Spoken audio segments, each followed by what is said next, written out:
மாதத்திலே இந்த முதல் நாளிலே கடவுளுடைய ஆசீர்வாதத்தை வேண்டி நம்ம துவங்க போகிறோம். ஆசீர்வாதத்தை கேட்பது என்றாலே ஒரு விஷயம் நம்ம செய்யணும். சாபத்திலிருந்தும் கட்டுகளிலிருந்தும் விடுதலை பெற்று ஆசீர்வாதத்தை பெறணும். அப்போ எது சாபம், எது கட்டு, எது உண்மையான விடுதலை என்பதை குறித்து தான் இன்றைக்கி நம்ம தியானிக்க போகிறோம், சிந்திக்க போகிறோம். சரிங்களா? ஆகவே நம் குடும்பத்தில் இருக்கிற, நம்மை பிடித்திருக்கிற, அல்லது நம்மை சில பேர் குழப்பி வச்சுருப்பாங்க, இதுதான் சாபம், இதுதான் கட்டு அப்படின்னு சொல்லி வச்சுருப்பாங்க இல்லையா?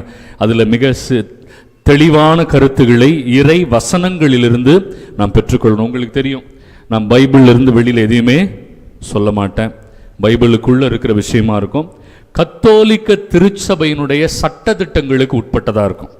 எதுவுமே கத்தோலிக்க திருச்சபையின் சட்டத்திட்டத்துக்கு புறம்பாகவோ வெளியே நான் போகவே மாட்டேன்.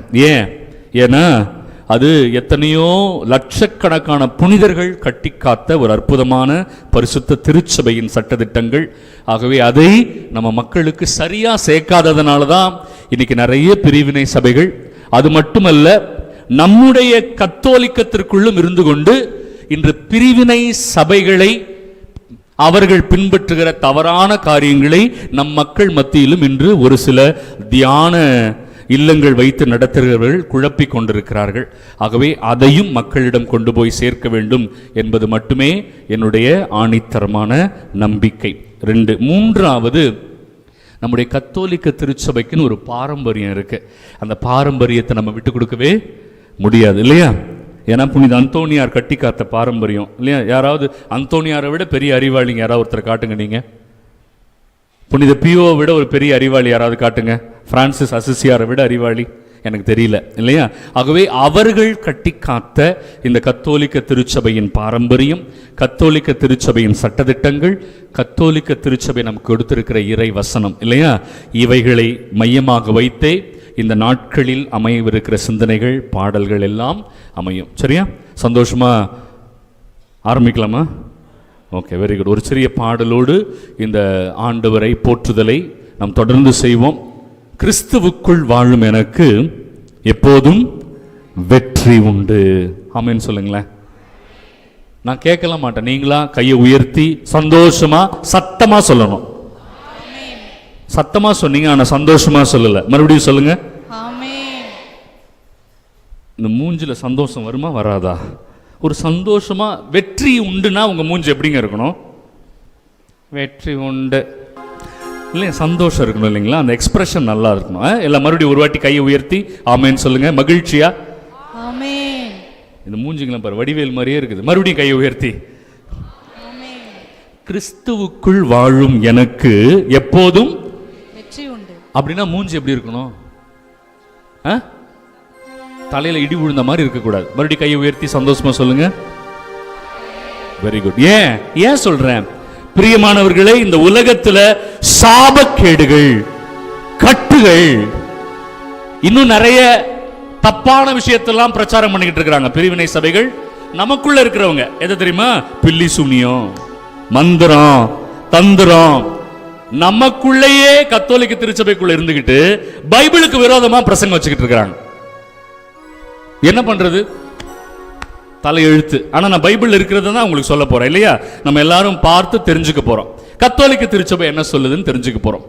இதெல்லாம் ஒரு மண்ணாங்கட்டியும் கிடையாது, கவலைப்படாத. கிறிஸ்துவுக்குள் நீ வாழ்ந்தாலே உனக்கு என்ன உண்டு?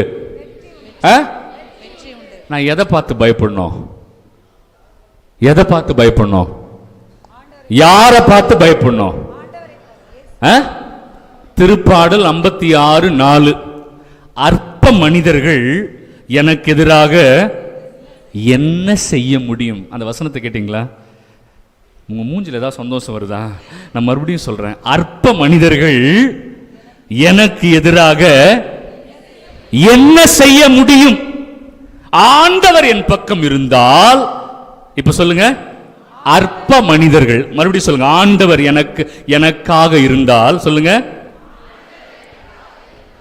அற்ப மனிதர்கள் எனக்கு எதிராக என்ன செய்ய முடியும்? கரெக்டா இல்லைங்களா? அப்புறம் எங்கெங்க வந்துச்சு பில்லி சூனியம்? எங்கெங்க வந்துச்சு நீங்க சொல்லுங்களேன். ஆண்டவர் என் பக்கம் இருக்கிறார்னா யாராவது எனக்கு ஏதாவது செய்ய முடியுமா? அப்போ நான் வாழ்க்கையில ஜெயிக்கணும்னாவே நான் யாரு கூட இருக்கணும்? அவ்வளவுதான். கிறிஸ்துவுக்குள்ள வாழணும், கிறிஸ்து என் கூட வாழணும், அது போதும். பில்லி சூனியமும் இல்லை, மந்திரமும் இல்லை, தந்திரமும் இல்லை, எந்த மண்ணாங்கட்டி வித்தையும் இல்லை. கரெக்டா? ஆனா அதை இருக்குன்னு சொல்றவங்க பைபிளுக்கு விரோதமாக பேசுகிறார்கள். அதையும் நான் பைபிள்ல இருந்தே சொல்ல போறேன். இது இருக்குதுன்னே சொல்லாத, அதை நம்பவே நம்பாத, அது பக்கத்துல கூட போகாத. யாராவது அதை பத்தி சொன்னா அது அவங்களுக்கும் சாபம். இதையும் யார் சொல்றா? பைபிளே சொல்லுது. அதனாலதான் கத்தோலிக்க திருச்சபையில இத்தனை வருஷமா இதை பேசல. இந்த பிரிவினை சபைகள் வந்ததுக்கு அப்புறம் நம்ம ஆளுங்க இதை அதிகமா பேசின உடனே நம்ம கூட்டம் இருக்குது பத்தியா, ஈஸியா அடுத்தவங்க மேல பழி போறதுக்கு காத்துக்கிட்டே இருக்கும். எதுக்கு? உன் நிலைமை ஏமா இப்படி ஆயிடுச்சு அப்படின்னு கேட்டிங்கன்னா, ஒரு ஃபாதர்கிட்ட போனேன், ஃபாதர் யாரோ சூனியம் பண்ணிட்டேன்னு சொல்லிட்டாங்க ஃபாதர்.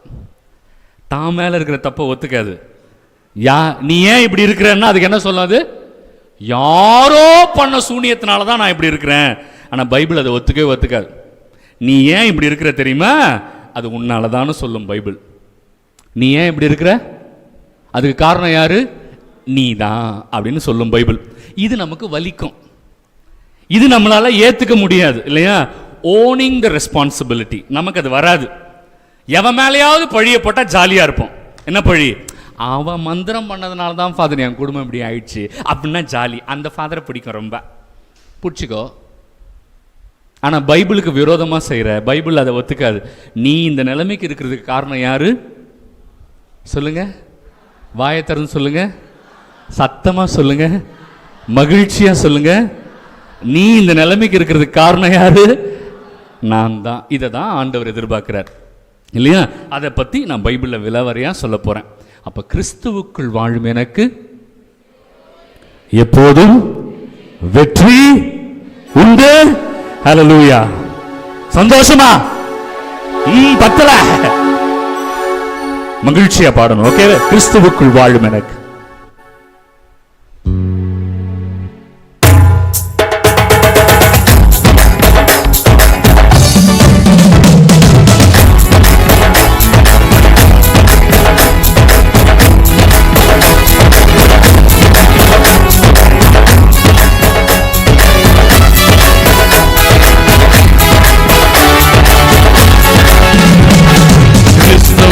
வாழும் எனக்கு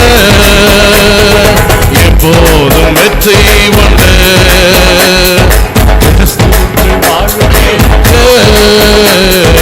எப்போதும் வெற்றி உண்டு, வெற்றி உண்டு, வெற்றி உண்டு, வெற்றி உண்டு, நமக்கு வெற்றி உண்டு, வெற்றி உண்டு, வெற்றி உண்டு, வெற்றி உண்டு, வெற்றி உண்டு, வெற்றி உண்டு.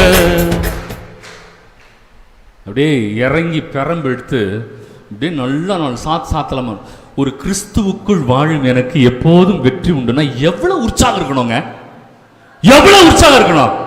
உங்க புள்ள ஃபர்ஸ்ட் பிரைஸ் வாங்குது, முதலமைச்சர் கையில பரிசு வாங்குது, எப்படி கை தட்டுவாமா? சனியை ஏன்டா வாங்குதுன்னே தெரியல, இது போய் ஃபர்ஸ்ட் பிரைஸ் வாங்குது பாரு, அப்படியா தட்டுவேன்? உன் பிள்ளைக்குமா? எப்படிமா தட்டுவீங்க? உங்க பிள்ளை கை தட்டி காட்டுங்க ஒரு வாட்டி. அவ்வளவுதானா தட்டுவீங்க? அவ்வளவுதானா? ஒரு மூஞ்சி எப்படி இருக்கும்? உங்க பிள்ளை ஃபர்ஸ்ட் பிரைஸ் வாங்குறான், உங்க முகம் எப்படி இருக்கும்? முகம் எப்படி இருக்கும்னு கேட்டேன். எப்படி காட்ட முகத்துல அவன் முதலமைச்சர் கிட்ட பரிசு வாங்குறான், எப்படி இருக்கும் மூஞ்சி? எவ்வளவு ஒரு பெருமையா, சந்தோஷமா இல்லையா? அப்படியே வச்ச கண்ணு யார் மேல இருக்கும்? தன் பிள்ளை மேலையும் முதலமைச்சர் கையில என் பிள்ளை பரிசு வாங்குது, அது அப்படியே அப்படி இருக்காது? அப்படிதானே இருக்கும். நல்ல பெத்தவங்க, உண்மையா பெத்தவங்க தம் பிள்ளை பரிசு வாங்கினா இப்படிதான் கை தட்டுவாங்க, அப்படிதானே? அதை விட ஒரு படி மேல எல்லாம் ஆண்டவர் கை தட்டணும். நம்ம அதை விட ஒரு படி மேல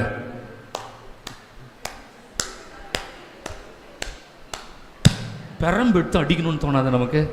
எனக்கு தோணுது. ஆனா உங்களை அடிக்க முடியாது, கேஸ் போட்டுருவீங்க என் மேல இல்லையா? நானே என்னையே அடிச்சுக்கிறேன். அதுக்கு தான் நிறைய இடத்துல பார்த்துருப்பீங்களா, என்னையே அடிச்சுக்கிறேன். அடிக்க முடியல. ஓகேவா? கிறிஸ்துவுக்குள் வாழும் எனக்கு சந்தோஷமா வரணும், நல்ல சந்தோஷமா. உங்க பிள்ளை பரிசு வாங்குறதை விட ஒரு படி மேலே கை தட்டணும், ஆண்டவருக்கு தட்டுறோம் இல்லையா? முழு உள்ளத்தோடும் முழு ஆற்றலோடும் முழு ஆன்மாவோடும் முழு உள்ளத்தோடும் இல்லையா, எல்லாத்தையும் முழுசா கொடுன்னு ஆண்டவர் கேட்கிறார். முழுசா கொடுப்போமா தம்பி? மறுபடியும் உங்களுக்காக கோயம்புத்தூர்ல இருந்து வந்திருக்காரு அவர். நேற்று நைட்டு ஃபுல்லா டிராவல் பண்ணி காலையில வந்து மனுஷன் நின்றுட்டு இருக்காரு உங்களுக்காக. சரியா? அவர் எவ்வளவு உற்சாகமா பாடிக்கிட்டு இருக்கிறாரு.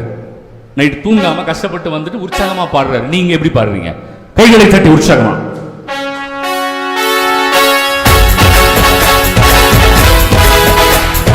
இப்ப பிக்கப் ஆகுது பத்தியா? அது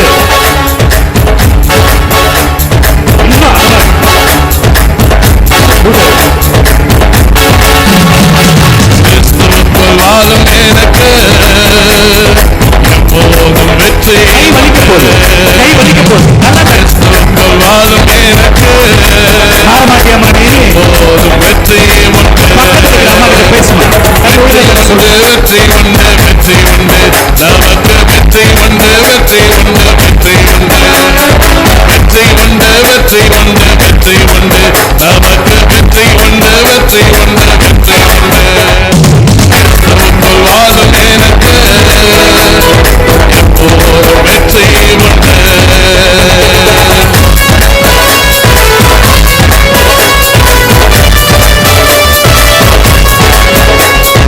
என்னென்ன துன்பம் வந்தாலும் நான் கலங்கிடவே மாட்டேன்.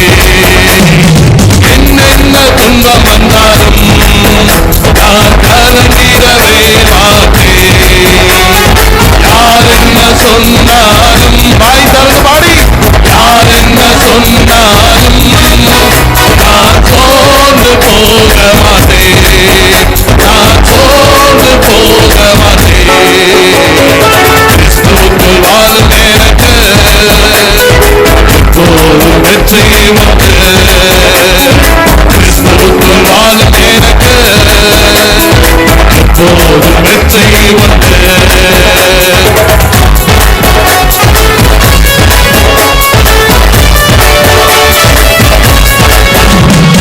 பாவங்கள் போக்கிவிட்டார், என் சாபங்கள் நீக்கிவிட்டார்.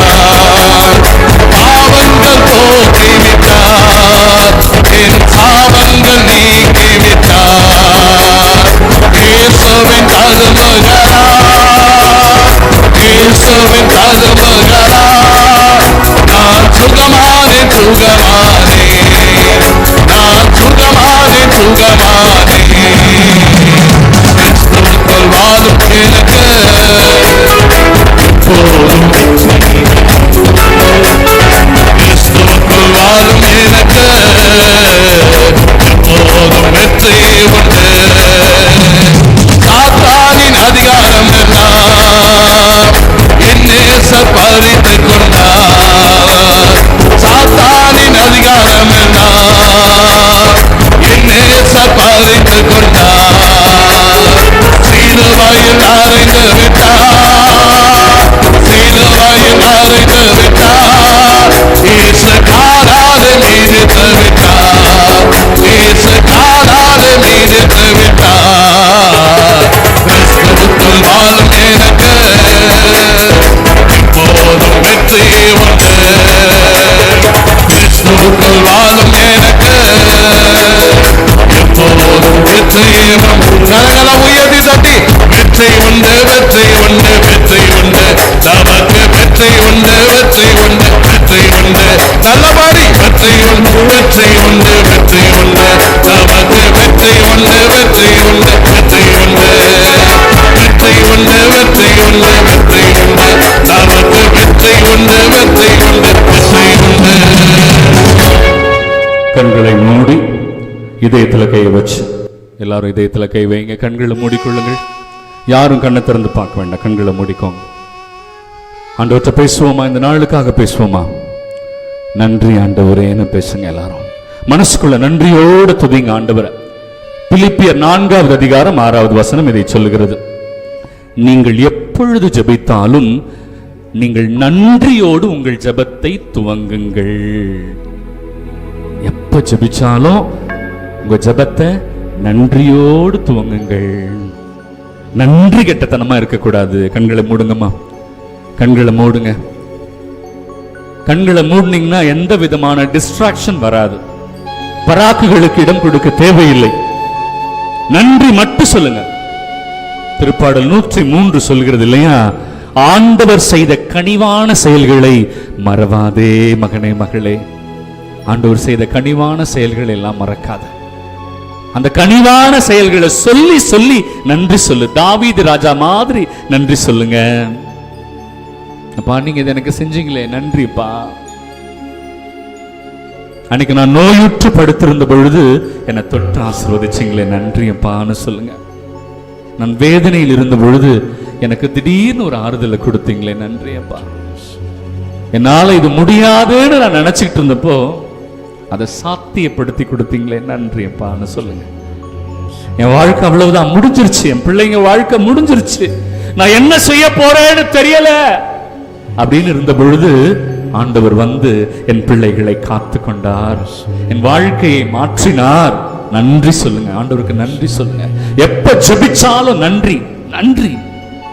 எல்லா சூழ்நிலைகளிலும் நன்றி. 1 தெசலோனிக்கர் 5:18 சொல்லுது இல்லையா, எல்லா சூழ்நிலைகளிலும் நன்றி சொல்லுங்க. நன்றி ஆண்டவரே, நன்றி இயேசுவே, நன்றி.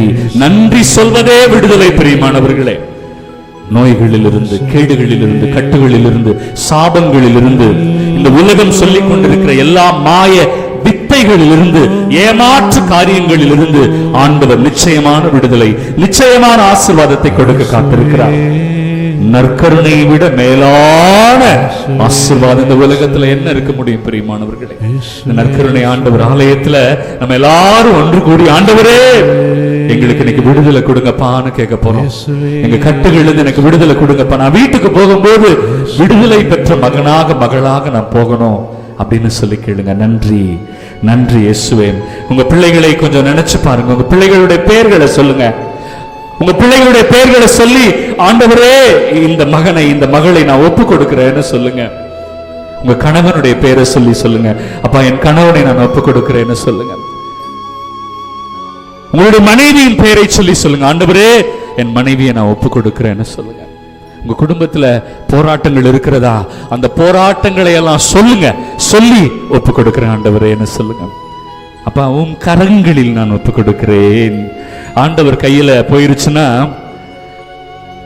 அது பல்லாயிரக்கணக்கானதாக பலுகி பெருகும். பிரியமானவர்களே, ஆண்டவர் பெருகி கொடுப்பார், ஆசீர்வாதமா மாத்தி கொடுப்பார்.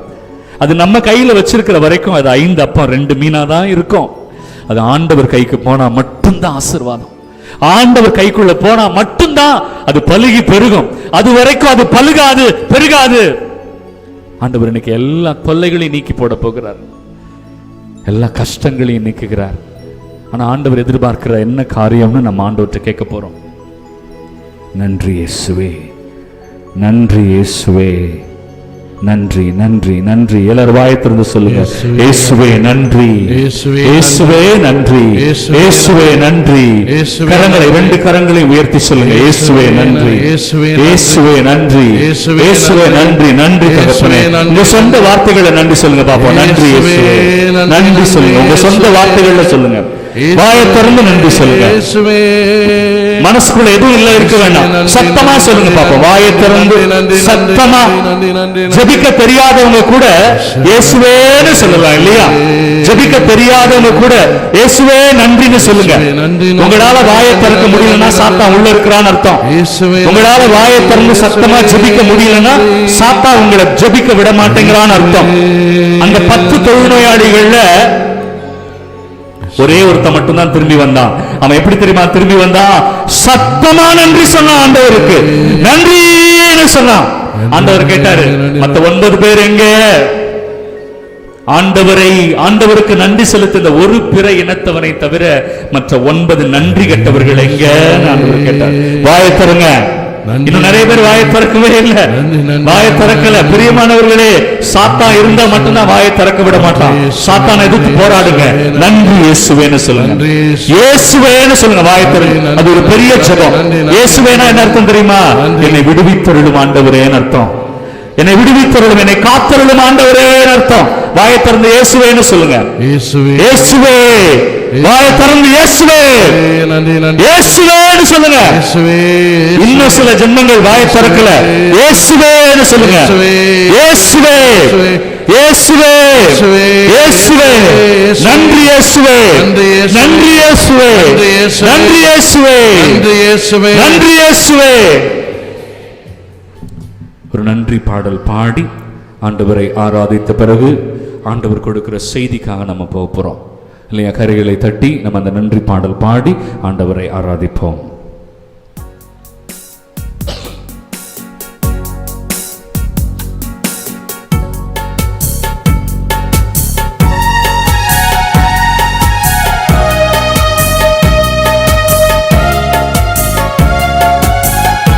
கரங்களை தட்டி சேர்ந்து பாடி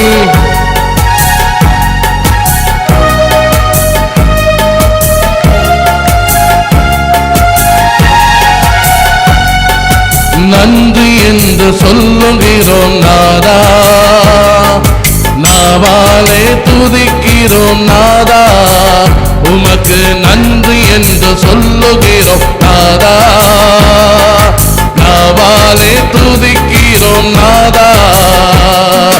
நன்றி இயேசு ராஜா, நன்றி இயேசு ராஜா, நன்றி இயேசு ராஜா, நன்றி இயேசு ராஜா. நன்றி என்று சொல்லுகிறோம் நாதா, நாவாலே துதிக்கிறோம் நாதா.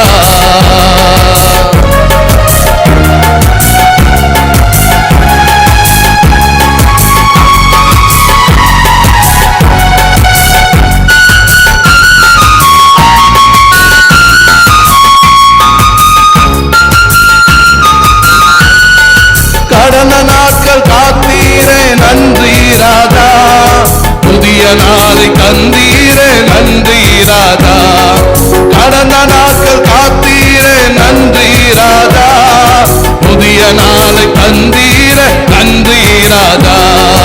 நன்றி என்று சொல்லுகிறோம் நாதா, நாவாலே துதிக்கிறோம் நாதா, உமக்கு நன்றி என்று சொல்லுகிறோம் நாதா. வாய் திறந்து பாருங்க. நாவாலே துதிக்கிறோம் நாதா. சோர்ந்து போன நேரம் எல்லாம் தூக்கி நீரே, சுகம் தந்து இதுவரை தாங்கி நீரே. சோர்ந்து போன நேரம் எல்லாம் தூக்கி நீரே, சுகம் தந்து இதுவரை தாங்கி நீரே. நன்றி இயேசு ராஜா, நன்றி இயேசு ராஜா. சொல்லி சொல்லி பாருங்க. நன்றி இயேசு ராஜா, நன்றி இயேசு ராஜா. புது வாழ்வு தந்தீரே நன்றி ராஜா, புது பலன் தந்தீரே நன்றி ராஜா.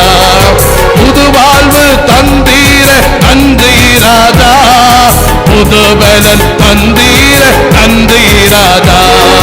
நன்றி இயேசு ராஜா, நன்றி இயேசு ராஜா. கரங்களா சட்டு பாடி.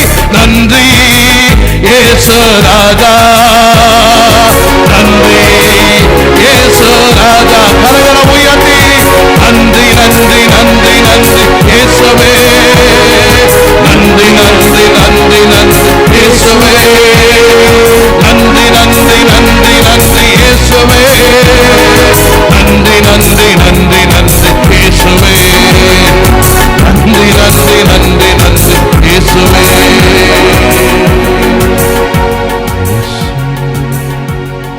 எங்கள் அன்பு இறைவா, இந்த நாளையும் திருக்கரத்திலே நாங்கள் ஒப்புக் கொடுத்திருக்கிறோம். ஆண்டவரே, நீர் இல்லாமல் எங்களால் எதையும் செய்ய இயலாது என்பதை மகிழ்ச்சியாக நம்பிக்கையோடு நாங்கள் அறிக்கையிடுகிறோம். தகப்பனே, இந்த அருட்தலத்தை நாடி வந்திருக்கிற ஒவ்வொரு மகனையும் மகளையும் தொட்டு ஆசீர்வதிப்பீராக. அப்பா, நாங்கள் துவங்கி இருக்கிற இந்த அற்புதமான செயல் நிறைவு பெறுவதற்கு உம்முடைய பிரசன்னம் மட்டுமே எங்களுக்கு தேவை. ஆண்டவரே, எங்களோடு நீர் தங்கி இருந்து எங்களை ஆசீர்வதியும். அன்னை மரியாள் எங்களுக்காக உம்மிடம் பரிந்து பேசுகிறார் என்பதை நாங்கள் நம்பிக்கையோடு அறிந்திருக்கிறோம். ஆகவே அவர்களுக்காக நாங்கள் நன்றி செலுத்துகிறோம். ஆண்டவரே, எங்கள் மத்தியிலே நீர் பிரசன்னமாக இருந்து எம்மாவோ சீடர்களுடைய கண்களை திறந்தது போல எங்கள் கண்களை திறந்து எங்களை ஆசீர்வதியும் வழி நடத்தும். எங்கள் ஆண்டவராகிய இயேசு கிறிஸ்து வழியாக உம்மை மன்றாடுகிறோம். ஆமென், ஆமென், ஆமென், ஆமென், ஆமென், ஆமென், ஆமென். உட்கார்.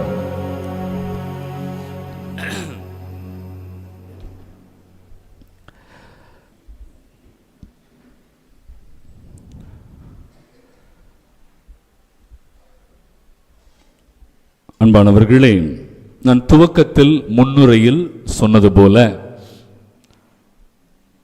ஆண்டவர் நல்லவர், பேரிரக்கம் உள்ளவர், பேரன்பு கொண்டவர். இல்லையா?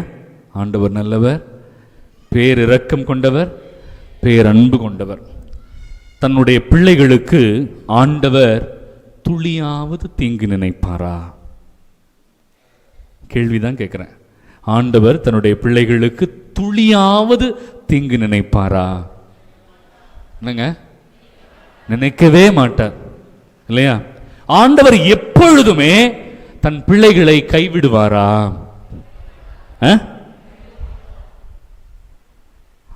ஆண்டவர் தன் பிள்ளைகள் அழுது புலம்புவதை விரும்புவாரா?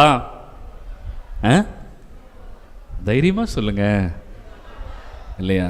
ஆனா ஃபாதர், எங்க வாழ்க்கையில் அன்பு இல்லாம நாங்க கஷ்டப்படுறோம், நல்லது நடக்காம கஷ்டப்படுறோம், துன்பங்களால வேதனைப்படுகிறோம். இல்லையா?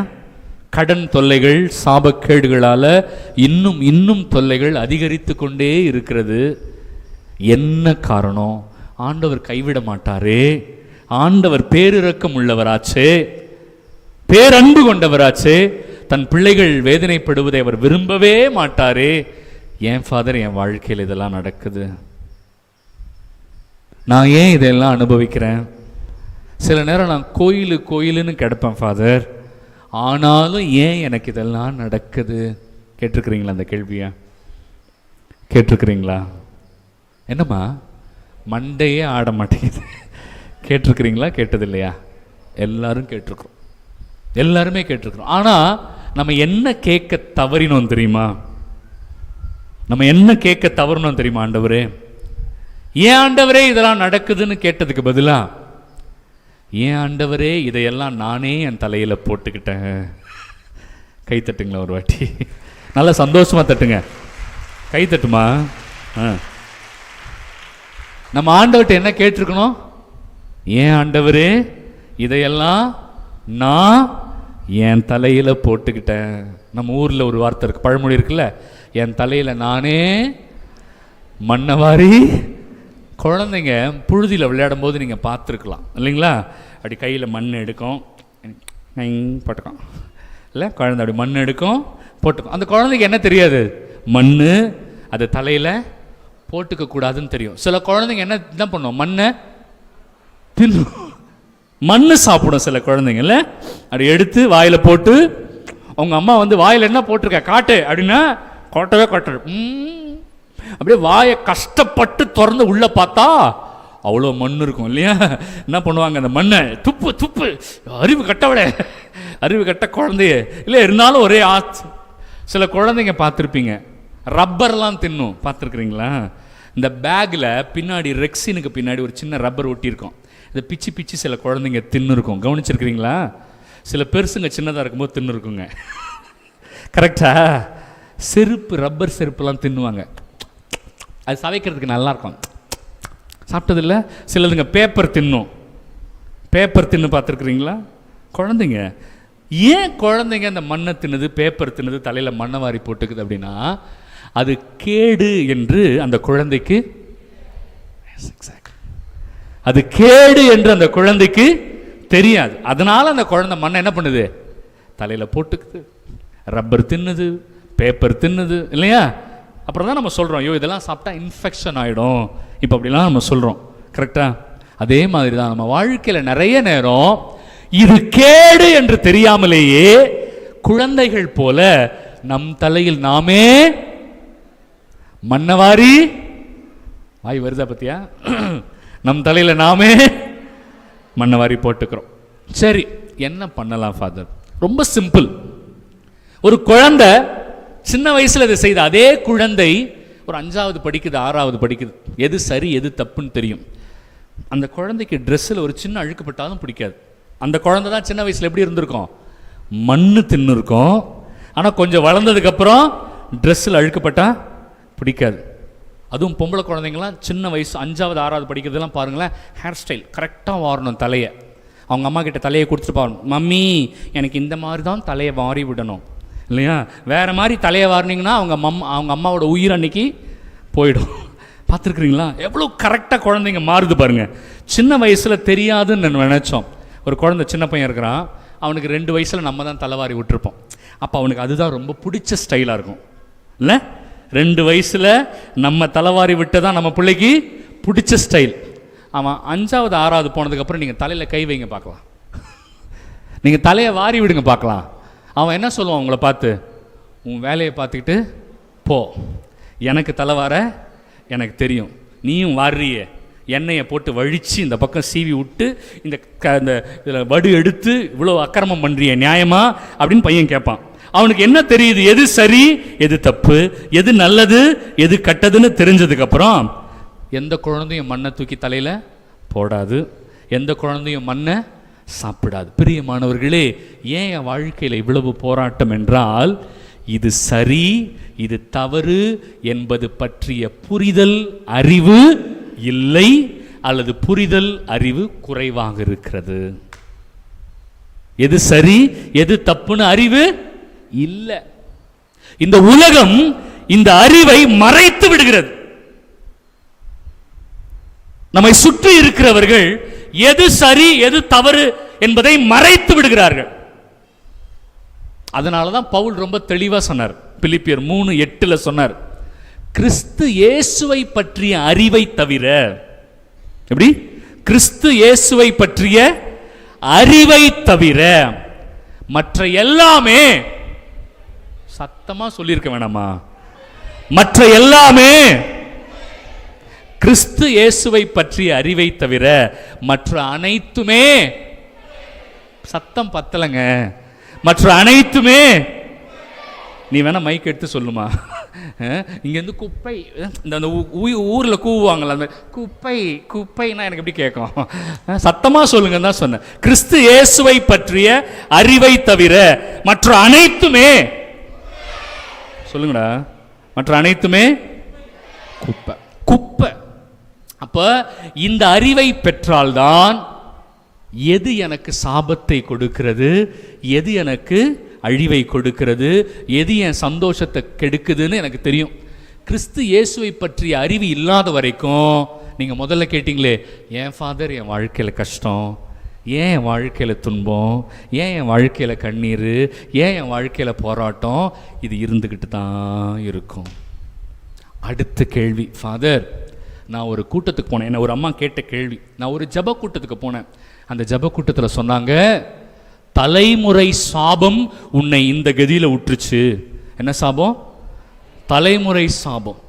அது உண்மையா ஃபாதர்? இது பைபிளில் போட்டிருக்கு. தலைமுறை சாபத்தை பற்றி சொன்ன அதே கடவுள் அந்த சாபத்தை எப்படி உடைக்கிறதுன்னு சொல்லி கொடுத்துருக்கிறார். கைகளை தட்டுங்க, அப்பதான் சொல்லி கொடுப்பேன். நல்லா கை தட்டுங்க.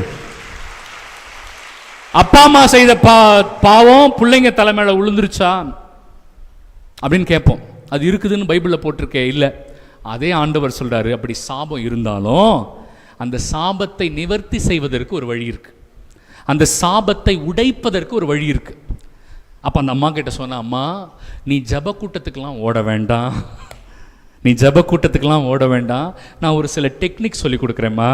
அது கூட என்னுடைய சொந்த கருத்து கிடையாது, அதுவும் பைபிளில் இருக்கிறத நான் கற்றுக்கிட்டு பெரியவங்க கிட்ட இருந்து கற்றுக்கிட்டு அதை நான் மற்றவங்களுக்கு சொல்லி கொடுத்துக்கிட்டு இருக்கிறேன் இல்லையா. இதை செய்தாலே மக்கள் எல்லா விதமான சாபக்கேடுகளிலிருந்து விடுதலை பெறுவார்கள், அதை கற்றுக்கோங்கம்மா அப்படின்னு சொன்னேன் இல்லையா. அவங்களுக்கு நான் இப்போ என்ன சொன்னனோ அதை தான் இன்றைக்கி நான் என்ன பண்ண போகிறேன், நம்மளோட பகிர்ந்து கொள்ள போகிறேன். ஆமென். ரொம்ப தான் ஆர்வம். சந்தோஷமா ஆர்வமா சொல்லுங்க ஆமென். எஸ். சரி, முதல்ல தலைமுறை சாபம். சாபம் என்று என்ன இருக்கு அப்படின்னா, பாவத்தினால தான் சாபம் ஏற்படுது. சாபம் எதனால ஏற்படுதுமா? பைபிள் சொல்ற ஒரே ஒரு சாபக்கேடு எதனால ஏற்படுது?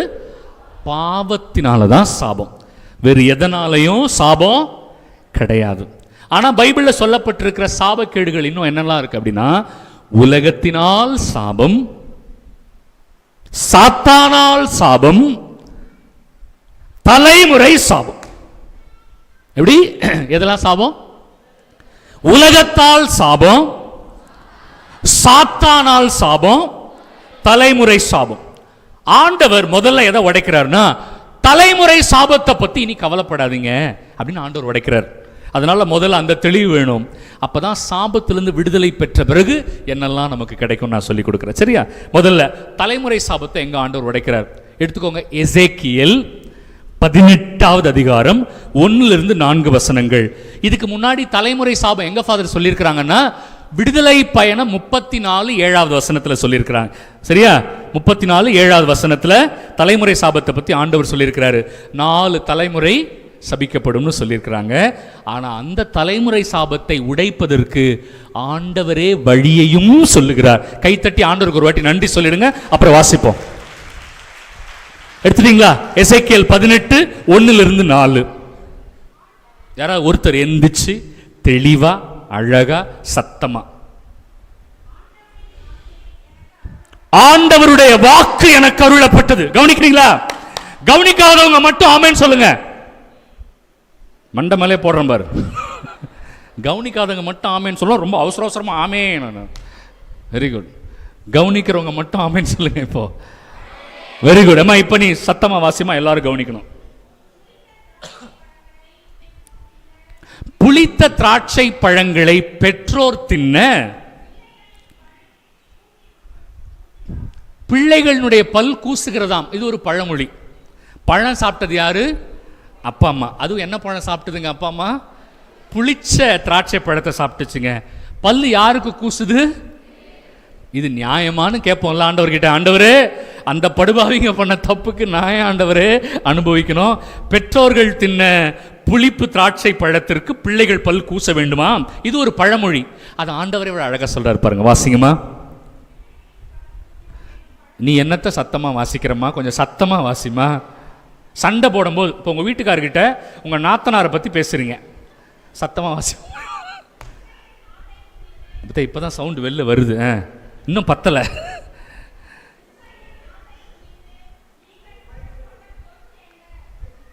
மைக்கு போயிடுவியாம்மா நீ? வாமா, மைக்குக்கு வந்துருமா நீங்க. அவரே ஒரு சஜஷன் கொடுத்துட்டாரு, வாங்க. தொண்டை பெருசா இருக்க வேண்டாமா? என்னம்மா நீங்க டீச்சரா?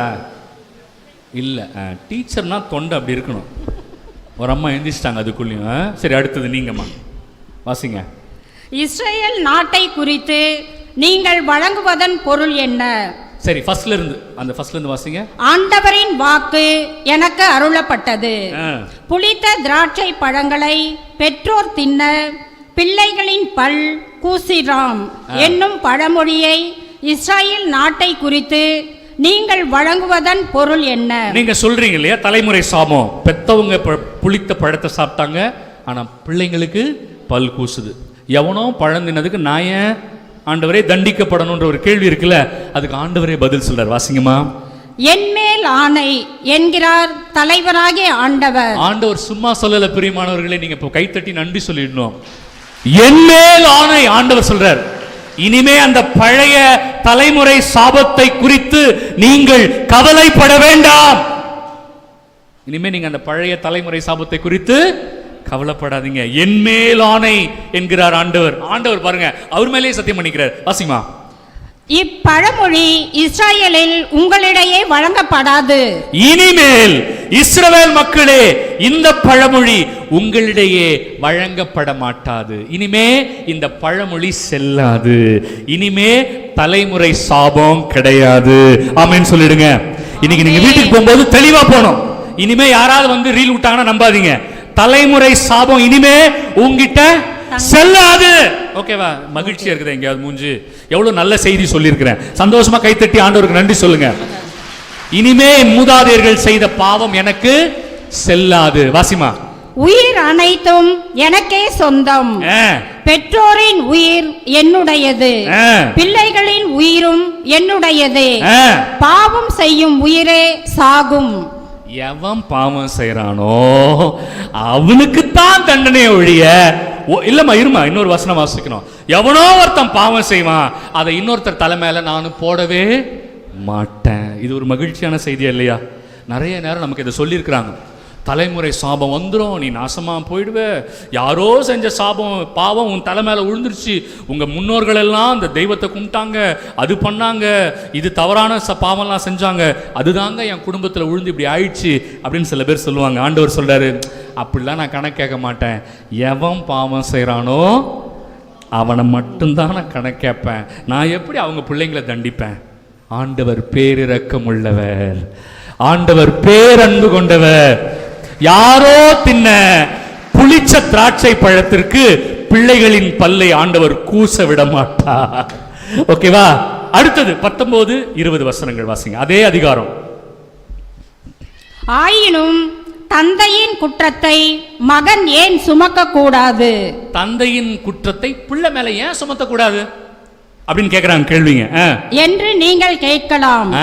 மகன் நீதியையும் நேர்மையையும் கடைபிடித்து, கவனிங்க பிள்ளைகளே, எப்ப தலைமுறை சாபத்தை உடைக்கலாம் தெரியுமா?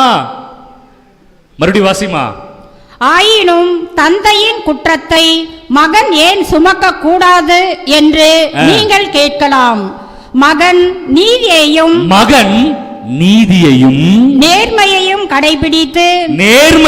கடைபிடித்து என் நியமங்களை எல்லாம் கை கொண்டு ஒழுகினால், என்னுடைய சட்டங்களை எல்லாம் அவன் கடைபிடித்து வந்தால் அவன் வாழ்வது உறுதி. அவன் தலைமுறை சாபத்தை உடைத்து விடுகிறான். ஹல்லேலூயா, ஹல்லேலூயா. நீ கவலைப்படாத. பெத்தவங்க ஏதோ செஞ்சுட்டாங்க, பெரியவங்க ஏதோ தப்பு பண்ணிட்டாங்களாலும் அது உன் தலை மேல விழாது. ஆனா நீ என்ன பண்ணணும்? என்னுடைய வசனங்களை கடைபிடித்து நேர்மையா ஒழுக்கமா வாழ்ந்தா எதுவும் உன்னை அண்டாது. மகனே மகளே, போதுமாமா? சந்தோஷமா? அப்ப சில பேர் சொல்றாங்க, யாரோ செஞ்சதெல்லாம் வந்து என் தலை மேல எல்லாம் விழாது, அவங்கவுங்க இது அவங்கள்தான். வாசிமா தொடர்ந்து. பாவம் செய்பவரே சாவார், பிள்ளைகள் பெற்றோரின் குற்றத்தை சுமக்க மாட்டார்கள். கைத்தட்டிக்கோங்க ஒரு வாட்டி. இது நிறைய பேர் குழப்பறாங்க. பிள்ளைகள் பெற்றோரின் குற்றத்தை சுமக்க மாட்டார்கள், தெளிவா சொல்லுதா பைபிள்? அப்ப யாராவது வந்து தலைமுறை சாபம் இருக்குன்னு சொன்னாங்கன்னா, ஐயா அது இஸ்ரவேல் மத்தியில சொல்லப்பட்ட செய்திதான், ஆண்டவரே சொன்னாரு. ஆனா அந்த தலைமுறை சாபத்தை உடைக்கும்படி ஆண்டவரே கற்றும் கொடுத்துட்டாரு இல்லையா? இனிமே நான் தலைமுறை சாபத்தை குறித்து கவலை கொள்ள தேவையில்லை, பயப்பட தேவையில்லை, அதை என்னாலேயே உடைக்க முடியும். நான் போற இடம்லாம் ஒரே ஒரு விஷயம் மட்டும் தான் செய்யறேன் பிரியமானவர்களே. நம்ம கத்தோலிக்கத்துக்குள்ள எந்த காரணத்தை கொண்டும் மூட நம்பிக்கை வந்துடவே கூடாது. மூட நம்பிக்கை, தெளிவான அறிவோடுதான் நம்பிக்கை இருக்கணுமே ஒழிய மூடத்தனமான நம்பிக்கை இருக்கக்கூடாது. நான் சொல்றது உங்களுக்கு புரியுதுன்னு நினைக்கிறேன் இல்லையா? மூடத்தனமான நம்பிக்கை உங்களை அழிவுக்குத்தான் இட்டு செல்லும். தெளிவான நம்பிக்கை தான் உங்களுக்கு வாழ்வு கொடுக்கும். ஆண்டவர் பைபிள்ல தெளிவான நம்பிக்கையை தான் நமக்கு சொல்லிக் கொடுக்கிறார். நீ எப்படிப்பட்ட நம்பிக்கையை கொண்டிருக்கணும்னு ஆண்டவர் சொல்லிக் கொடுக்கிறார். ஆனா இதையே சில பேர் பயன்படுத்தி தப்பான நம்பிக்கைக்கு வழிவகுக்கிறார்கள் இல்லையா? அதனால நான் போற இடங்கள்ல மக்களுக்கு சொல்லிக் கொடுக்கிறேன், இதை மகனே மகளே நீங்க செய்தாலே விடுதலை பெறுவீர்கள். உங்களுக்கு நீங்களே ஆசீர்வாதத்தை கொண்டு வந்துடலாம். நீங்க எந்த குருவானவரையும் நாட தேவையில்லை, நாங்க உங்களுக்கு உதவி செய்ய காத்திருக்கிறோம். ஆனா விடுதலையும் ஆசீர்வாதமும் யாரால கிடைக்கும்? அவரவர்களால தான் கிடைக்கும். ஹல்லேலூயா, ஹல்லேலூயா. எஸ் அம்மா வாசிங்க. அவ்வாறே பெற்றோரும் பிள்ளைகளின் குற்றத்தை சுமக்க மாட்டார்கள். கவலைப்படாதீங்க, உங்க பிள்ளையினுடைய பாவத்தை நீங்க சுமக்க மாட்டீங்க. அப்புறம் நீதிமானின் நீதி அவன் மீது இருக்கும், பொல்லாளின் பொல்லாங்கு அவன் மீது இருக்கும். யாரு பொல்லாங்கு செய்கிறார்களோ அவர்கள் தலையில்தான் அந்த பொல்லாதவை இருக்குமே ஒழிய அது பிள்ளையிலிருந்து பெற்றோருக்கு டிரான்ஸ்பர் ஆகாது, பிள்ளைகள் இருந்து பெற்றோருக்கு டிரான்ஸ்பர் ஆகாது. இனிமே நீங்கள் இந்த கவலை இல்லாமல் வாழுங்க. நம்ம போதும். நம்ம முதல் விஷயம் நான் நீக்கிடுறேன். என்ன சொல்றேன்? இனிமேல் தலைமுறை சாபத்தை குறித்து நீங்கள் அச்சப்பட வேண்டாம், கவலை கொள்ள வேண்டாம். இன்னைக்கு நீங்க வீட்டுக்கு போகும்போது எவ்வளவு சந்தோஷமா போறீங்க. இனிமே தலைமுறை சாபம் எனக்கு இல்ல. சந்தோஷமா சொல்லுங்க, இனிமே எனக்கு தலைமுறை சாபம் எனக்கு இல்ல. அவரவர் பாவம் அவரவர் தலை மேல சுமத்தப்படும். இது இன்னொரு இடத்துலயும் ஆண்டவர் வலியுறுத்துறார். புதிய ஏற்பாட்டிலையும் ஆண்டவர் சொல்லியிருக்கிறார். உரோமையர் 14வது அதிகாரம் 12வது வசனம். உரோமையர் 14:12. சீக்கிரம் எடுங்க, சீக்கிரம் எடுங்க. நான் போற இடங்கள்லாம் மக்கள், ஃபாதர் இது மாதிரி சொல்லிட்டு போயிட்டாங்க, யாரோ எங்க வீட்டில் இப்படி செஞ்சுட்டாங்களாம், அதனால அந்த சாபம் என் மேல விழுந்துருச்சுன்னு சொல்றாங்க ஃபாதர் அப்படின்னு சொல்லி நிறைய பேர் குழம்பி இருந்தாங்க. அதுக்காக நான் அந்த சாபத்தை பத்தி சொல்லிட்டு அடுத்த சாபத்துக்கு நான் போறேன் பிரியமான. ஆகவே நம்முள் ஒவ்வொருவரும் தம்மை குறித்தே கடவுளுக்கு கணக்கு கொடுப்பர். தம்மை குறித்தே கடவுளுக்கு கணக்கு கொடுக்க வேண்டும். ஆகையால் இனி ஒருவர் மற்றவரிடம் குற்றம் காணாதிருப்போம். அதெல்லாம் விட்டுடு, அடுத்தவங்க கதையெல்லாம் பேசாத. நீங்க அடுத்தவங்க மேல குற்றம்லாம் நீங்க காணாதீங்க. ஏன் ஏன் அவங்கவுங்க பாவத்துக்கு கணக்கு கொடுக்கணும். கரெக்டமா? அவரவர்கள். இப்போ நீங்க உடனே குருக்களை பத்தி பேசுவீங்க, பேசாதீங்க. அவர் செஞ்சதுக்கு அவரு தான் கடவுளுக்கு கணக்கு கொடுக்கணும். நீங்க பேசுறதுனால அவருடைய பாவத்தை வேணா நீங்க வாங்கிப்பீங்களே ஒழிய கணக்கு கொடுக்க முடியாது. நான் சொல்றது உங்களுக்கு புரியுதா?